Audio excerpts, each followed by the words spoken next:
del cuello. Entonces vamos a ver ahora todo lo que es el traumatismo dental. ¿Todos los niños sufren golpes en la vida? Sí, todos los niñitos. Todos los adultos también, efectivamente. Nadie está libre. El que está libre, que lance la primera piedra. Todo el mundo se ha caído. Cada uno se ha caído. Entonces, digamos que los niñitos, la diferencia con los niños más grandes y los jóvenes y los adultos, ¿qué área es la afectada? Cuando el niño es más chiquito, el área afectada va a ser el ligamento periodontal. Cuando va a ser un niño un poquito más grande, ¿qué parte va a estar? Ya le dije el diente, ¿no? Es el diente, el tejido duro del diente, ¿no? O el maxilar. Entonces vamos a ver la importancia de la elaboración de una historia clínica y la importancia de los exámenes auxiliares. Entonces vamos a ver no tanto lo que es inmunología, sino el examen clínico, radiográfico y fotográfico referente al accidente. Y vamos a ver la historia clínica, ¿no? Que es lo que más importante. Entonces, la diferencia grande entre una dentición temporal y permanente es la siguiente. El mayor grado de accidentes a los 2 a 3 años. El más afectado, los incisivos centrales superiores. Traumas múltiples, no solamente sufre el periodonto, el diente, el brazo, la carita, ¿no? Lamentablemente con traumatismo encefalocraniano, ¿no? Y las fracturas coronarias un 19% y abulsión en un 7%. Mientras que en la dentición permanente el pico más alto entre 8 a 10 años. Y el otro pico es entre 15 a 17. O sea, miren, cuando ya están los niños un poco más grandes y cuando ya están adolescentes. ¿Por qué? Porque ya comienzan a jugar, a independizarse, a seguir los juegos de deportes, de aventura, el karate, la bicicleta, ya quieren independizarse, entonces sufren estos traumatismos. Digamos que el varón sufre más accidentes que la mujer. ¿Será porque son los más inquietos? Las chicas, sí. ¿No? Entonces, eso es, ¿no? Por la bicicleta, ¿no? O les gusta bastante las artes marciales. Y la abulsión es el 2%, ¿no? Entonces, miren que de un 7 a un 2% ganan los más chiquititos, ¿no? Entonces, vemos acá lo que nos dicen, ¿no? ¿Cómo evitar los accidentes que estén acompañados? ¿Cómo disminuir la gravedad de las lesiones? Acá. ¿Cómo disminuir la gravedad de las lesiones? Cuando disfruta un deporte de aventura, puede ser el skate, puede ser el karate, puede ser el boxeo. ¿Qué es lo que necesita el niño, especialmente un niño de clase 2, división 1, donde son los dientes más así, un variedad amplio? Las férulas de protección. Por eso se puede disminuir, o su casco, ¿no? Cuando anda con la bicicleta, tu casco, al hermanito, tu sobrino, tu casco, anda con casco. Y obviamente que la atención a las lesiones, un adulto tiene que estar cerca, ¿no? Y siempre llevar al sector salud. Entonces, hay dos tipos de etiologías, una directa, ¿no? Una indirecta. Una directa quiere decir que va como en la figura anterior, el accidente de la bicicleta, ¿no? Una indirecta que puede ser un choque y total, ¿qué pasó? El factor del diente, ¿no? Una indirecta. Una accidental, como vemos acá en la escalera, una intencional, como vemos acá, ¿no? También son intencionales y accidentales. Siempre las pautas esenciales, cuándo, dónde y cómo ocurrió. ¿Por qué tenemos que ver esos detalles? Tenemos que preguntar por qué. ¿Por qué uno es chismoso? No, siempre hay un motivo. Tenemos que preguntar si se desmayó o vomitó, ¿por qué? Primero que tengo que poner en prioridad, la vida. Entonces, acuérdense que de odontología es urgencia, ¿no? Y un accidente es emergente. Entonces, perdió el conocimiento, vomitó, no, perdió el sentido. Entonces, hay que llevarlo de frente a la clínica para que se haga una evaluación. Cuando ya se chequeó toda la clínica, ahí ya, bueno, vamos al consultorio. No se desmayó, profesor, traigo acá al consultorio. Ah, perfecto. ¿Cuándo se hizo? Hace una hora, hace media hora, hace 15 minutos, hace 3 horas. Obviamente, si hace 3 horas se le salió el diente, va a tener un menor pronóstico favorable a comparación de alguien me ha traído al consultorio en 30 minutos. ¿Verdad? ¿Dónde? Fue en un área de tierra, fue en el cemento, fue en la cuna, fue en la cama. Si me dice en la tierra, ya, de frente, tétano. ¿Se vacunó contra el tétano? No me olvidé, señora. ¿Se vacunó contra el tétano? Sí, doctor, el año pasado todavía. Ya, entonces estamos un poco protegidos, ¿no? ¿Cómo ocurrió? ¿Por qué cómo ocurrió? Porque tal vez vemos que no tiene dientes, entonces decimos, si ha sido en la calle, tal vez un accidente así, puede ser que ella perdió los dientes por el accidente en la calle, en el piso, en el suelo. O puede decir, no, es en la casa, pero yo he revisado toda la casa y no hay ningún diente. Uy, ¿qué puedo pensar? Y no está en la boca, no está en el tejido blando, se lo ha tragado. Entonces, todo eso, por eso todas las preguntas esenciales. También, ¿qué tengo que observar? El examen radiográfico es indispensable, ¿no? Para hacer yo mi examen clínico también, examen radiográfico y examen clínico. El examen clínico se va a basar tanto en tejido blando externo como el tejido blando interno. Tejidos duros, hueso, ¿no? Vemos acá los que están incrementados, qué superficie y qué áreas afectadas. Vemos acá los exámenes, esto acá se ha desconfigurado, acá, exámenes radiográficos, estamos viendo acá. Esto lo saqué porque me pareció importante, del mismo libro de Andreasen, esta figura que me pareció muy interesante y bonita. Miren lo que tienen acá. Tienen laceración, tiene contusión, tiene daño en los dientes y tiene daño en el ligamento periodontal. Entonces vemos la importancia de la radiografía. Y cuando vemos acá que se toma la radiografía, no estamos viendo una radiografía periapical, estamos viendo una radiografía que es pequeña, ¿no?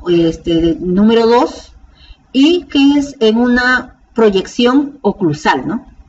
Es oclusal, porque está en forma horizontal. Entonces vemos acá los exámenes fotográficos. Alguien puede decir, qué barbaridad, todavía tienes tiempo de tomar foto, cualquiera actúa. Sí, efectivamente, ¿no? Porque esto más que nada está tomado foto, ¿por qué? Porque no es que haya afectado el diente en sí, ha afectado más la cabeza. Esto es de una entidad hospitalaria. Por eso tiene tiempo el odontólogo de tomar y de registrar sus fotos. Si fuera en el consultorio, no, pues imposible, el papá nos enjuicia, ¿no? Porque estamos perdiendo minutos valiosos en atender al niño, ¿no? Entonces tenemos que ver y tenemos que ser oportunos cuando podemos manejar las fotografías. Digamos entonces que es fundamental recabar la información y la evaluación clínica, radiográfica y fotográfica que constituyen pilares para nuestro diagnóstico. Es imprescindible realizar las preguntas cómo, cuándo, dónde se produjo el accidente para confeccionar el diagnóstico. Sí, ¿verdad? Es indispensable. Entonces vamos a ver la clasificación que nos dice la Organización Mundial de la Salud, nos da esta clasificación de Andreasen y hay una modificación de Ellis. La modificación de Ellis, todo el mundo la quiere porque es la más sencilla y más rápida, ¿no es cierto? Es esmalte y dentina, luego conserva más de lo que es en pérdida de toda la corona, ¿no? Parcial de la corona, pérdida total de la corona, entonces digamos que es más fácil. Pero cuando yo hablo de una clasificación de Andreasen, ya veo 4 puntos importantes. Tejido duro y pulpa. Al tejido duro me estoy refiriendo a qué tipo de tejido dentario, del diente, ¿verdad? Del diente. Cuando yo me refiero al tejido periodontal, estoy viendo el daño periodontal. Un daño en la encía y la mucosa bucal, también un daño en la mucosa encía, y lesión del hueso de sostén, del maxilar o de la mandíbula. Estas lesiones en estos tejidos de la pulpa, lo que vemos acá, se clasifica en 6. Vamos a ver. Infracción, acuérdense las normas de tránsito. Fractura no complicada de corona. Fractura complicada de corona es una fractura corono-raíz, que es complicada, esta acá no complicada, y una fractura de lo que es de la raíz, solamente de la raíz. Cuando hablo de tejido periodontal también lo clasifico en 6. Va a ser una concusión, una subluxación, una extrusión, una intrusión, lo que es una subluxación lateral y una avulsión. Yo he marcado 2 puntos, ¿verdad? La subluxación y acá lo que es la luxación extrusiva o la extrusión. ¿Por qué? Porque según nos refieren los niños a nivel de tejido periodontal tienen mayor accidente en subluxación y una luxación extrusiva. Y también nos dicen en una lesión de hueso de sostén que posteriormente le vamos a ver. Vemos acá, en un estudio brasileño de América Latina, la subluxación se lo lleva, ¿no? A todos. dentro de los tejidos periodontales. Y dentro de los tejidos duros, que es el diente, tenemos una fractura no complicada de la corona y especialmente del esmalte. Entonces, digamos como representativos estos dos. Entonces, ¿qué podemos decir? Que un alto porcentaje de traumatismo existe en la dentición temporal y un no tan alto, pero digamos hasta el 18% de dentición permanente. ¿Por qué es importante los traumatismos? Porque traen bastantes secuelas ¿en dónde? En los gérmenes permanentes, ¿no? Eso es lo importante. Entonces tenemos que observar que ahora en día ya no es los deportes de alto riesgo, ya estamos viendo la violencia, los accidentes de tránsito. Ahora, ya habíamos visto que el mayor porcentaje son las concusiones y las subluxaciones. En el tejido dentario es no complicada de corona, digamos, y también seguidos luxaciones. El maxilar superior, sí, el más afectado en dentición decidua, y los incisivos centrales superiores. Y en dentición permanente, las fracturas coronarias no complicadas. Nivel de todo lo que es tejido coronario. Entonces vamos a ver a la primera, que es la concusión de qué tejido. Hablando del tejido periodontal, ¿ya? Concusión, tejido periodontal. Entonces vamos a ver, miren acá, es la primera, es como decir, lo más papayita. Viene el niño afligido, entonces uno obviamente no va a dudar de la mamá, ¿no? Ha venido acá un poco acá raspado en su mucosa, de su labio, y lo vemos, ¿no? Entonces vemos que no hay sangrado, pero y tampoco puede haber ausencia a veces de dolor a la percusión. En otros sí hay presencia de dolor a la percusión. Y radiográficamente tampoco nos muestra ningún signo, pero ha sido un golpe. En dentición permanente también vemos acá un pequeño golpe de la concusión y digamos que los tejidos blandos no están eritematosos, ¿no? Están radiográficamente también bien. En una subluxación, entonces, ¿cuál es el tratamiento? La observación, la prescripción de un colutorio, de cepillo dental, pasta florada. Entonces podemos montar el colutorio.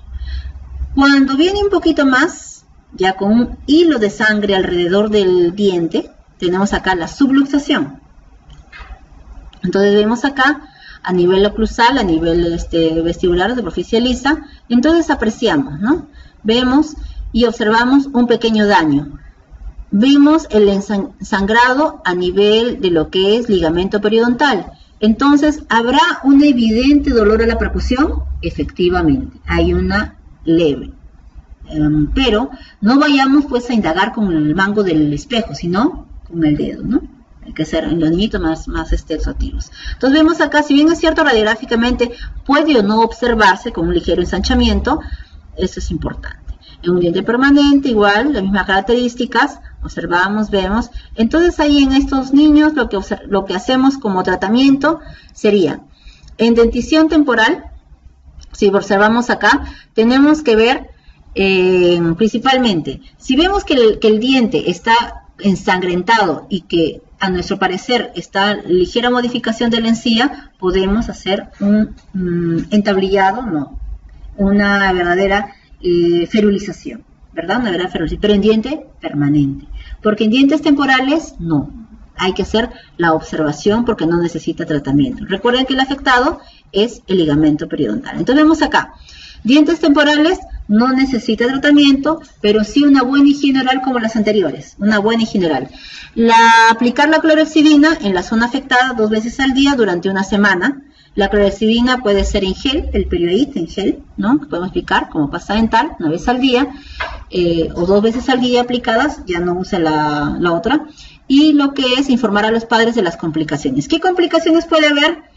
Que el niño, como no siente el primer día, no siente sensibilidad, comienza a moverlo, ¿no? Entonces eso hay que tratar que la mamá vigile o que el papá vigile, que no se mueva, ¿no? ¿Y qué pasa con los dientes permanentes?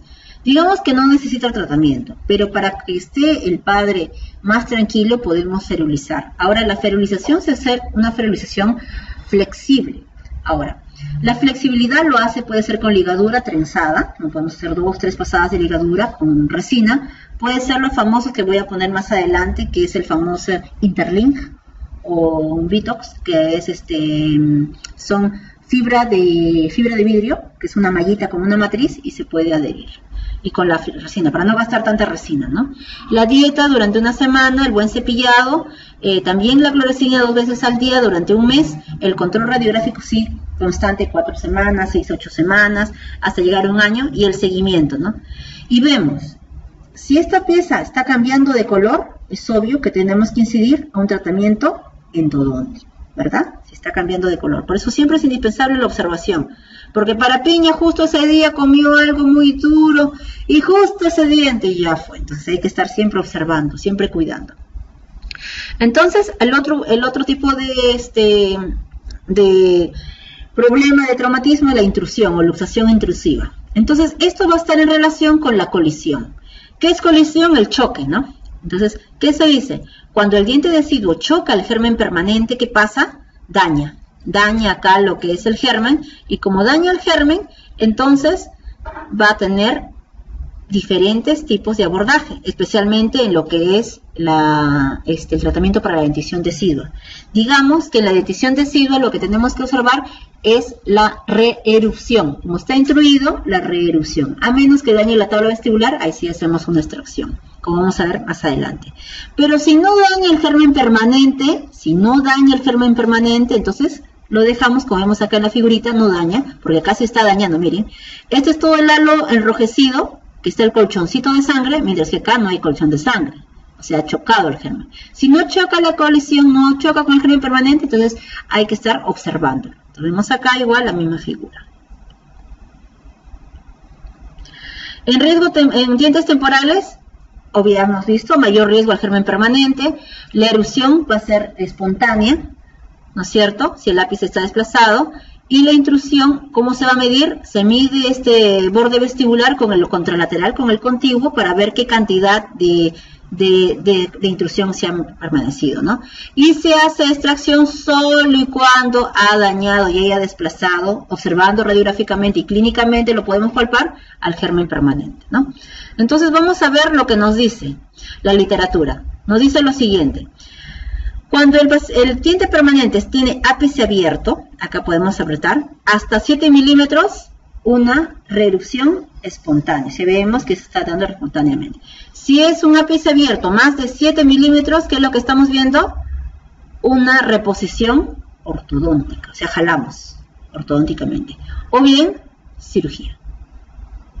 Si el ápice está cerrado hasta 3 milímetros, espontáneo. Si está de 3 a 7 milímetros, ortodoncia y cirugía. Pero es de más de 7 milímetros, tanto para ápice abierto como ápice cerrado, cirugía. Eso es lo limitante. Entonces tenemos que ver eso.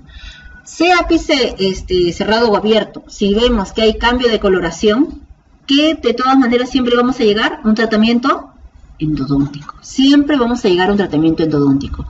Pero eso lo vamos a observar principalmente entre la tercera y cuarta semana. Por eso tenemos que observar minuciosamente este tipo de entidad.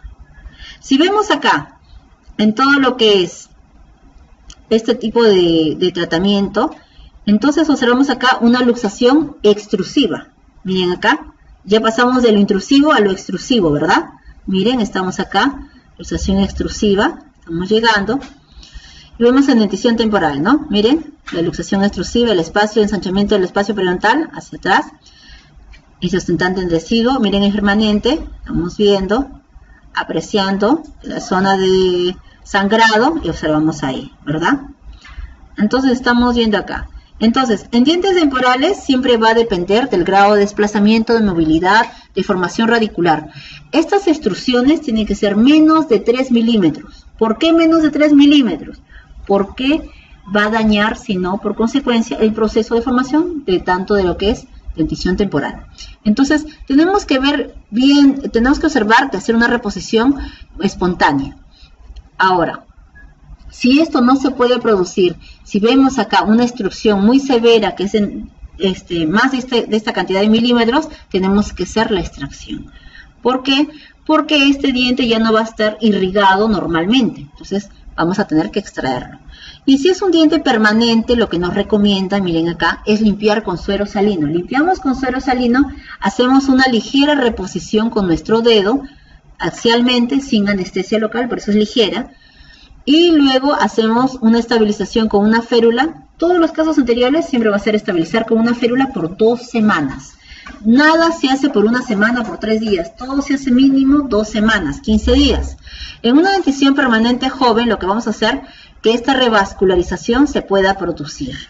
Y si evoluciona favorablemente, estamos observándole también que puede hacer, si está en formación, una especificación, y si está en una necrosis pulpar, se va a observar a la 4ª semana y se va a hacer una endodoncia. Entonces, ¿cómo vamos a darnos cuenta que va a producir una necrosis? Con la radiografía o con el cambio de color en la corona, ¿no? Y si tenemos una luxación lateral, alguien me puede decir, ¿lateral por qué? Yo no puedo ser mesial y distal. No, lo lateral siempre se ve cuando es, si está bien, como tú dices, mesial o distal, pero es hacia nivel vestibular o hacia nivel palatino. Esa es la luxación lateral principalmente. Y como lo anterior, que recuerdan que la intrusión tiene que ver con la colisión, si daña el germen permanente o no daña el germen permanente. Eso tenemos que dar punto muy importante. Si no daña el germen permanente, entonces ¿a quién van a hallar? A la tabla vestibular, alveolar o a la tabla palatina, lamentablemente. Si hay colisión, obviamente el pagano, ¿quién va a ser? El germen permanente, ¿verdad? Entonces estamos acá en la luxación lateral, vemos, apreciamos acá y vemos en estos sitios, ¿no? Que está ahí una fractura del borde del hueso. Entonces observamos acá y vemos los diferentes tipos de tratamiento. Entonces en los diferentes tipos de tratamiento, miren, reposición espontánea, vemos una reposición. Si no se puede conseguir la reposición, la extracción. Si no podemos hacer como está en luxación lateral, podemos, ¿qué cosa hacer? Un pulido suave nada más. En dientes permanentes, ¿qué hacemos? Igual que el anterior, lavamos con hisopo, con suero, pero acá sí, como es una luxación lateral, aplicamos anestesia local, reposicionamos el diente con un forceps o férula presión digital, y acá en una luxación lateral ya no utilizamos la ferulización por 2 semanas, acá incrementamos el número de semanas. Lo incrementamos el número de semanas, ya no es como la extrusión, 2 semanas. 4 semanas. Ojalá que se forme una revascularización. Si se confirma la revascularización, más a 3 meses y vemos una prueba de sensibilidad, y si no hay sensibilidad y hay una falta de respuesta, necrosis, lamentablemente. Entonces, ¿qué se hace? La endodoncia. ¿Qué se hace en el caso de la avulsión, en la pérdida total de la pieza dentaria? Lamentablemente, en deciduos es diferente el tratamiento que en permanente. Entonces vamos a ver por qué. En deciduo, principalmente nos vamos a dar cuenta, siempre tenemos que, recuerden, número de dientes. Tenemos que contar los dientes que se han avulsionado. Recuerden, si no está incrustado en el labio, en el carrillo, o si no está aspirado, ¿verdad? Entonces tenemos que observar eso. Tal vez no nos hemos dado cuenta y está en el alveolo. Tenemos que observar y determinar bien. Tal vez una intrusión completa está en el alveolo, tal vez está por el espacio nasal, ¿no? Entonces tenemos que observar muy bien eso, o se ha aspirado. Si esta avulsión es completa en un diente temporal, los autores nos dicen que no recomiendan el reimplante. No recomienda. ¿Por qué? Porque se anquilosa. Entonces, en vez de que dañe el permanente, en vez que beneficie, lo estamos perjudicando al germen permanente. O sea que vamos a producir una hipoplasia, lamentablemente. No nos queda de otra que no hacer eso. Entonces, y esta reinserción, que lamentablemente es con poco éxito en niños menores de 3 años. Entonces, ¿qué es lo recomendable? La prótesis, la PPR, ¿no? Entonces vemos acá una prótesis de Denari. Miren, acá se pierden los dientecitos y se aplica la prótesis de Denari, ¿no?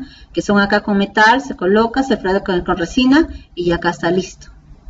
Listo para ir a su casa. Pero ¿qué pasa con el diente el permanente joven? El permanente. Dientes con ápice abierto, tenemos acá una revascularización.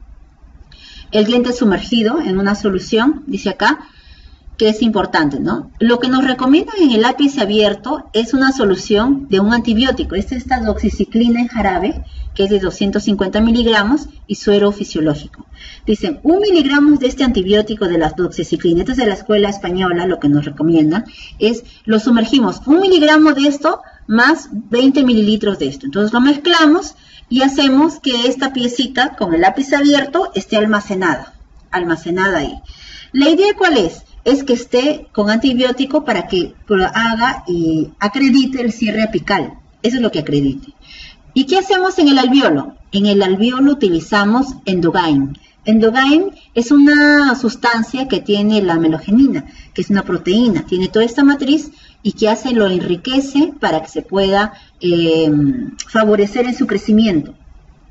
Por lo tanto, va a cuidar tanto a lo que es el cemento de la raíz como a lo que es el alveolo. Y ahí recién, cuando esté embebido el alveolo, recién reimplantarlo, la pieza dentaria.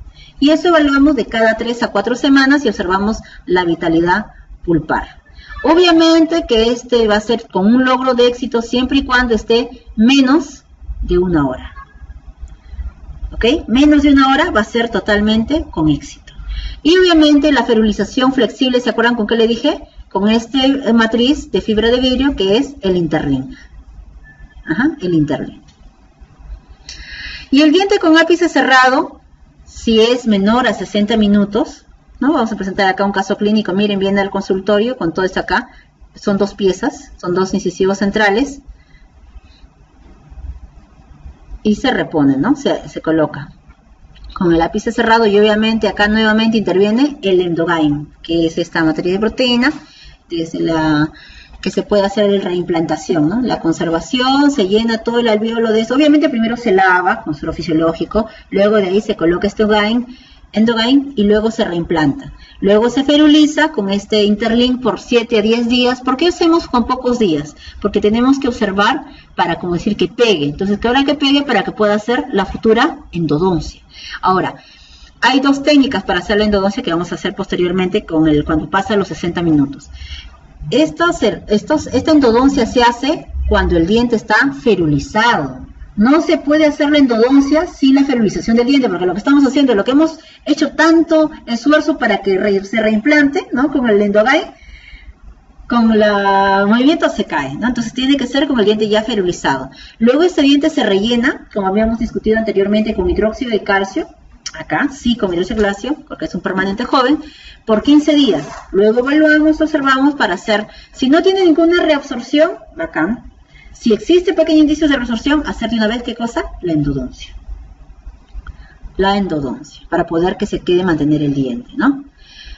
Pero ¿qué pasaría si nos pasamos de los 60 minutos? Lamentablemente el papá dice, mire doctora, no he podido, los 60 minutos. Entonces, obviamente que la tasa de éxito va a disminuir, ¿verdad? Entonces, con diente con ápice abierto, ¿podemos reimplantar? Sí. Pero para estar más seguros, el diente que esté afectado tiene que estar en infraoclusión, ¿no es cierto? Entonces tiene que estar en infraoclusión. Y obviamente, con ápice abierto a más de 1 hora, es obvio que estamos cuidando el espacio ¿para qué? Para que haya un futuro implante. Por eso lo estamos manteniendo. Porque si sacamos el diente, lamentablemente, ¿qué es lo que hacemos? Que haya reabsorción. Y si hay reabsorción, el niño en el diente anterior no va a ser muy agradable estéticamente, va a ser una tabla muy debilucha. Por eso hacemos lo posible que se reimplante esta pieza para que cuando llegue el futuro un implante va a tener un hueso más fortalecido. Hacemos la apexificación, si es el ápice abierto obviamente, ¿no? Cuando es pieza no vital, y una reimplantación. Colocamos acá la matriz flexible y los controles, ¿no? Tenemos que ver la barrera apical y eso cómo se ve con la radiografía, que no haya una reabsorción activa. Primero con hidróxido de calcio y luego con gutapercha.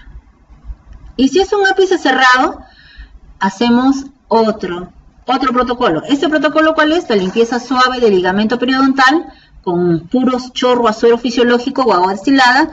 Luego hacemos ¿qué? Que este diente esté sumergido ya no en la doxiciclina, porque era menos de 1 hora. ¿Recuerdan? La doxiciclina más suero fisiológico, porque tenía mayor tasa de éxito. Ya no. Tenemos que sumergirlo esta pieza en ácido cítrico o en ácido fosfórico por 5 minutos. ¿Por qué? Porque tenemos que eliminar, cerciorarnos que se elimine todos los restos fibrosos. No es que pasamos 1 hora, más de 1 hora, ya no podemos hacer más nada. Entonces, que se elimine todos estos restos fibrosos para hacer nuevamente mi limpieza con suero fisiológico a chorro. ¿Y qué hacemos afuera del alveolo? Estirpamos la pulpa, hacemos nuestra endodoncia. Hacemos eso, imagínense, tenemos que hacer todo eso en minutos ahí. Y luego introducimos fluoruro de sodio al 2% o por 5 minutos de sodio o de estaño y durante 20 minutos.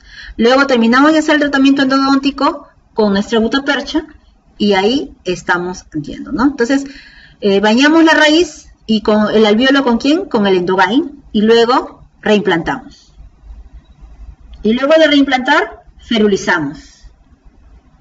¿Ok? A diferencia del anterior, que era menos de 60 minutos, que donde hacíamos el tratamiento, cuando la pieza ya estaba reimplantada y ferulizada. Este es otro protocolo, la línea afuera, porque ya pasó los 60 minutos, todo afuera, y recién colocamos, reimplantamos y ferulizamos.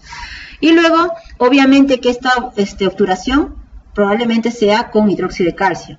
Si vemos que todo está muy bien, pasaría, seguir todavía con hidróxido de calcio. Pero si hay signos de lo que es actividad de reabsorción, se hace una sesión ya en gutapercha. Y estos son los otros tipos de lesiones. Recuerdan, ya pasamos lo que es tejido periodontal, ¿verdad? Entonces vamos a ver a tejido dentario. Y acá vemos la famosa infracción. Los accidentes de tránsito, dice, he recibido una infracción. Eso quiere decir que todavía no te llegan como dicen, cuando te recogen el carro y te llevan al depósito, ¿verdad? Entonces, el depósito, ¿qué sería? La extracción, ¿no? Una cosa así. Entonces, como has cometido una pequeña infracción, ¿qué es lo que tienes? Una línea de fractura. Casi imperceptible, que el mejor tratamiento es observación o flúor, ¿no? Un flúor. Entonces, luego viene la fractura no complicada de la corona y la fractura complicada de la corona. Cuando son fracturas complicadas y no complicadas, va de acuerdo a lo que va a dañar la pulpa, ¿verdad? Si ya está complicada es cuando hace la pulpa y ustedes hacen el tratamiento endodóntico, una corona, acá como vemos acá, tratamiento endodóntico, y si vemos acá una fractura que compromete corona y raíz, lo que es complicada y no complicada, y luego vemos la fractura total de la raíz. Entonces, todo ese material, los tres últimos ya serían para una exodoncia. ¿Y qué hacemos con unas lesiones de encía o mucosa? Es obvio que todas las lesiones de la mucosa y de encía van acompañadas de ¿qué? Del traumatismo dentario. Es obvio. A menos que sea un ente particular que no se dañe el labio ni el frenillo. Como vamos a ver acá. Un tema de laceración, dañó el frenillo. Un tema de contusión, que además de dañarse, puede o no dañarse el frenillo o la papila, el labio, contusión. Laceración es un tejido blando. Justo se cayó o justo estaban jugando con el primito o con el amiguito de la escuela y ahí un punzo cortante, un lapicero, le dañó la encía.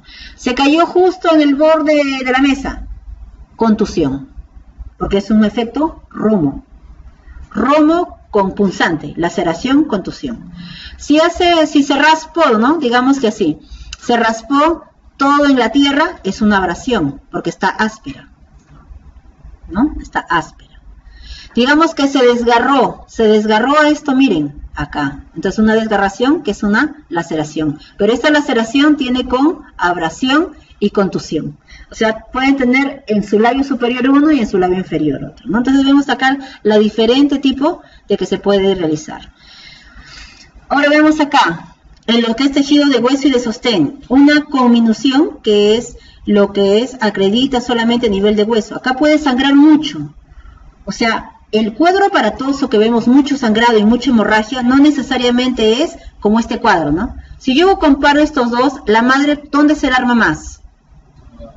En donde está la sangre, ¿verdad? Pero yo como odontólogo tengo que ser minucioso y observar, seco con la gasa, analizo y veo. ¿Qué es lo que observo? Donde yo veo más sangre que está afectado es la conminución. ¿Por qué? Porque solamente me afecta a nivel muy minucioso, a nivel de lo que es proceso alveolar, pero apenas la papila. Y está porque, ¿cómo me doy cuenta? Porque ¿qué dañó más? El diente. Si yo veo, me fijo, dañó el diente. Por lo tanto, esto ha dañado poco. Pero ¿qué pasa acá? No dañó el diente, ¿verdad? ¿Dónde se ha ido? Al proceso alveolar. Por lo tanto, este daño es en el proceso en fractura a nivel de tabla vestibular. Entonces, digamos que este tiene mayor efecto negativo en el niño, donde aparentemente no hay mucho sangrado. Entonces, todo eso, ¿cómo lo voy a delimitar clínicamente y radiográficamente? Digamos acá, esto, miren, hay un desplazamiento de todo el proceso alveolar, que quiere decir que no solamente ha dañado el proceso, sino el maxilar. Y no solamente el daño del hueso maxilar, sino también ha dañado, ha lacerado la mucosa labial interna. Cuando dañe todo el proceso alveolar, miren todo lo que ha bajado y miren todo lo que ha lastimado, todo lo que es la fractura, ¿no? Todo lo que es fractura. Entonces digamos que todo es motivos para poder hacer. Ojo, todos los traumatismos alveolo-dentarios, todos los traumatismos obligatoriamente tienen que ir acompañados ¿de qué? De una radiografía. Primero el conteo del número de dientes, radiografía, palpación para saber dónde están incrustados, nariz, fosa nasal, garganta, labios, carrillo, todo y mismo alveolo, ¿no? Entonces tenemos que ser muy cuidadosos y tomar las radiografías pertinentes. Estamos viendo acá pruebas acá del traumatismo. Miren, tenemos que ver toda nuestra prueba de percusión, de movilidad, la percusión, y vemos acá una luxación extrusiva. Observamos acá la prueba de sensibilidad del examen radiográfico, hacemos la reubicación, recuerden que era una luxación extrusiva. Lo reubicamos porque miren, ha sido menos de 3 milímetros, ¿verdad? Entonces vamos a hacer una reubicación, colocamos ácido, colocamos, estamos acá, miren, ferulizando pequeñito nomás, ahorrativo, siendo ahorrativos, ¿no? Claro, la idea hubiera sido un poquito más, extendernos, ¿no? Entonces, ruido de la férula y punto, ¿verdad? Entonces, férula terminada, sutura de la herida, jival y colocamos los controles. ¿Cada cuánto tiempo son los controles? 4, segunda semana, 4, 8 semanas. Eso es el tiempo de lo que tenemos que observar. Entonces, vemos acá al niñito, vemos acá, terminado, yendo con todo el traumatismo, con una luxación extrusiva, pequeñamente reubicamos y luego ferulizamos. Para luego observar, y si este es con ápice abierto, podemos ver y observar viendo lo que se puede acontecer. Siempre cuidar. Entonces, esto es principalmente lo que se puede observar en todo lo que es traumatismo. ¿Alguna pregunta hasta ahí? Porque vamos a ver todo lo que es lesiones orales rápidamente, para más o menos que se pueda observar. Los más representativos dentro de lo que es lesiones orales. Entonces vamos a ver lo que es lesiones orales en lo que es quiste dentígero. Quiste dentígero, lo principal, estamos viendo acá, que es todo lo que pueda hacer alteración del tejido adamantino, y vemos como características las siguientes, ¿no? Vemos acá, en lo que es el dado, la expansión del hueso, la asimetría, el gran desplazamiento de los dientes, la reabsorción radicular, como vamos a ver. Este quiste dentígero vamos a aplicar principalmente, o llamado quiste folicular, es observado en tercera molar y en caninos superiores. El grupo etario de 10 a 30 años y siempre pasa a ser potencial muy activo a un queratoquiste, ¿no? Pero vamos acá, miren, la zona radiolúcida redondeada y bien circunscrita asociada a la corona, miren cómo se da el quiste, y se puede apreciar. Entonces son los que son en esta edad de adolescentes, ¿no? En esta última edad de adolescentes. Pero también se da en los niños más chiquititos, la etapa de erupción, que son los dientes natales y neonatales, los quistes y la anquilosis. Entonces, ¿qué vamos a ver en los dientes neonatales? En el nacimiento de las primeras semanas de vida se va una formación radicular con una pulpa dental vascularizada y muy amplia. Entonces, ¿qué se puede ver acá en estos niñitos? Se puede apreciar porque siempre está asociado a vitaminosis, a herencia, una posición superficial de estos gérmenes, y siempre está asociado, en algunos casos, no siempre, a síndromes. Entonces, ¿qué podemos observar? ¿A quién daña? Tanto al niño, sí, porque le daña acá a la lengua, ¿no? A la lengua del niño, ¿verdad? Y también al pezón de la madre. Entonces, como le daña al niño y le corta, porque esto parece como si fuera una espadita, un sable ahí, entonces, ¿qué podemos hacer? 3 modalidades. Podemos pulirlo con un disposoflex, podemos pulirlo, y cuando se pule, tenemos que barnizarlo, fluoruro de sodio, estamos remineralizando. Acuérdense, remineralización, y estamos disminuyendo el ataque ácido, estamos repotenciando. Y luego hacemos un pequeño recubrimiento. Si lo hacemos mucho el desgaste, pues vamos a hacer un recubrimiento, o sea, quiere decir una colocación de restauración.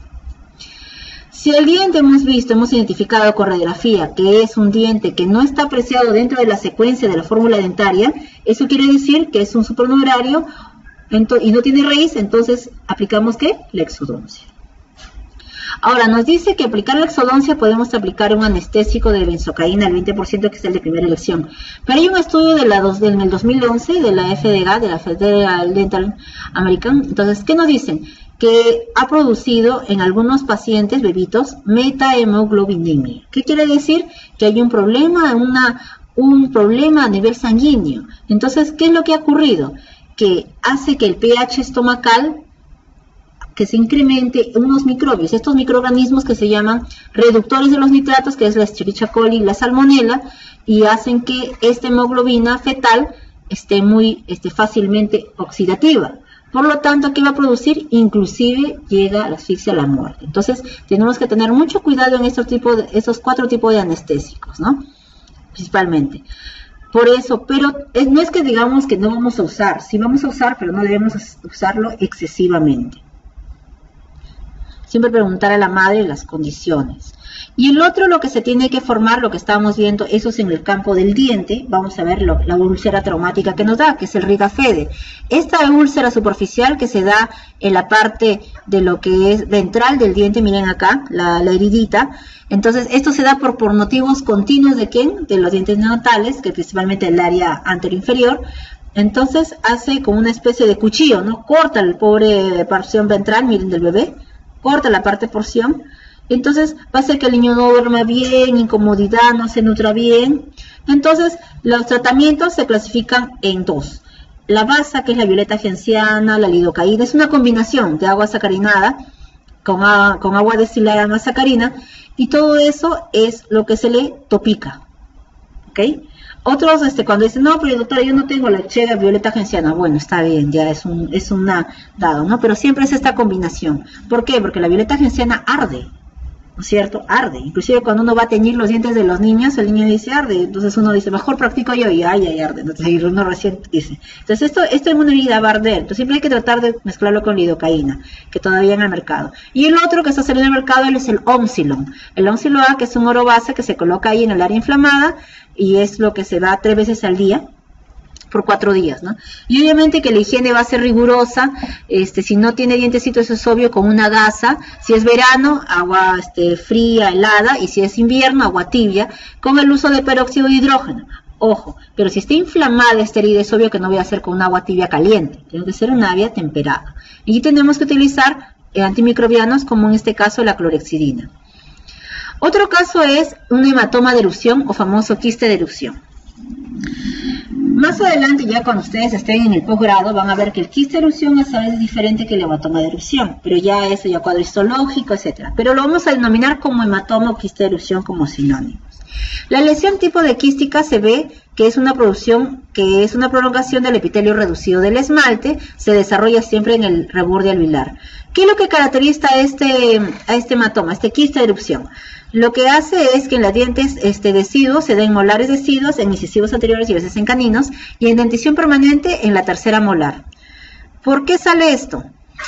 Esto sale debido a que es una alteración que tiene etiología desconocida, pero principalmente como resto de malacesia. Entonces se puede producir de esto y se da una apariencia azulada, miren, translúcida. Hay una hemorragia interior antes que salga el diente, el germen deciduo en este caso, y dice que es muy raro y aparece cuando un diente está a punto de erupcionar. O sea, este quiste de erupción dificulta al diente que erupcione, porque si nosotros observamos acá la foto, el diente incisivo central ya salió y todavía, entonces se demora. Y si observamos acá, entonces el tratamiento ideal, algunos, la observación. Si observamos ya 15 días, de una semana a 15 días, entonces, y ya es una prolongación de este quiste de erupción, entonces, ¿qué es lo que yo voy a hacer para yo tomar la decisión de hacer la resección o la observación?